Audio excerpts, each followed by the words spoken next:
ایک اور جو مسئلہ ہے ٹھنڈی کے موسم میں وہ ہے ساکس. ساکس کا جو مسئلہ ہے اس کے متعلق 3 باتیں یاد رکھے بس کافی. ساکس پر مسح کے متعلق 3 باتیں. پہلی جو بات ہے وہ یہ کہ چمڑے کے ساکس پر تو مسح جائز ہے. چمڑے کے علاوہ جو ساکس ہے اس پر بھی مسح کرنا جائز ہے. جیسا کہ آج ہم لوگ پہنتے ہیں ساکس, اس پر بھی مسح کرنا جائز ہے. دلیل 9 صحابہ کہتے ہیں کہ چمڑے کے علاوہ جو ساکس ہے اس پر مسح کرنا جائز ہے.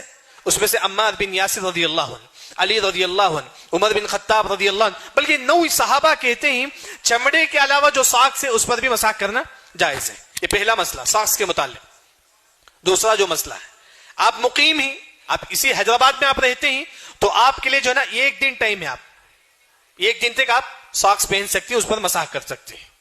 ایک دن تک آپ ساکس پہن سکتے ہیں, اس پر مسح کر سکتے ہیں. اگر آپ مسافر ہیں تو آپ کے لیے 3 دن ٹائم ہے, 3 دن آپ ساکس پہن کر ہی رہیں گے, اسی پر مسح کریں گے. یہ دوسرا مسئلہ ہے. ہاں, اب ساکس پر مسح کرنے کے لیے کن باتوں کو یاد رکھنا ہے؟ سب سے پہلی بات یاد رکھیں, آپ جو ہے نا کمپنی کو جانا چاہتی ہیں 10 بجے, اچھی طریقے سے وضو کیجئے. ساکس پہننے سے پہلے وضو کرنا واجب ہے. اچھی طریقے سے وضو کیجئے, جس طرح نارمل ہم وضو کرتے ہیں, پیر بھی دھو لیجئے, پھر اس کے بعد آپ ساکس پہنیے.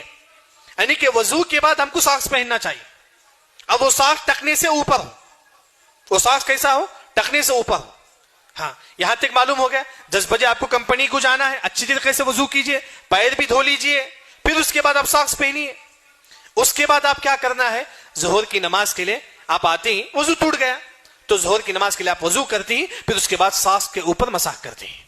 تو وہاں سے آپ کا ٹائم شروع ہوتا ہے. اگر آپ مسافر ہیں, آپ نے ظہر کی نماز کے لیے سب سے پہلے مسح کیا, تو آج ظہر سے لے کر کل ظہر تک آپ کے لیے ٹائم ہے کہ آپ اس پر مسح کر سکتے ہیں. آج ظہر سے لے کر کل ظہر تک آپ کے لیے ٹائم ہے کہ آپ اس پر مسح کر سکتے ہیں. یعنی کہ یہ خاص طور پر جو نا ٹھنڈی کے موسم میں ہم جو نا ساکس کا بھی استعمال کریں, کیونکہ انسان بیمار, ہمارے جسم کا بھی حق ہے کہ انسان اپنے آپ کو بیماری سے بچائے.